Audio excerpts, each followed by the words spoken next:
దీనికి వాడడానికి తేడా ఏమైనా చూస్తున్నారా మీరు? చూసామండి. ఇప్పుడు మన పక్క చేలో ఇవన్నీ వాడకుండా రసాయన ఎరువులు వాడారండి. రసాయన ఎరువులు వాడిన దానికి మన ప్రతిభా బయోటిక్ ఎరువులు వాడిన దానికి తేడా మీరే గమనించగలరండి. వాడింది మనది గ్రోత్ బాగా పచ్చదనం ఉందండి.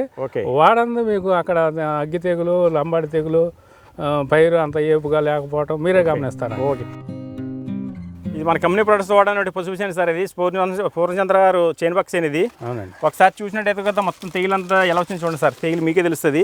అది వాడింది, ఇది వాడని చైన్ అంతా కూడా తెగులు వచ్చి మొత్తం దిగిపోయింది సార్. అది మొత్తం చైన్ మొత్తం దిగిపోయింది.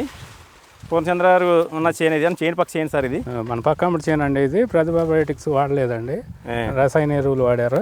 ఓకే, అగ్గి తెగులు, లంబాడి తెగులు వచ్చిందండి. ఓకే.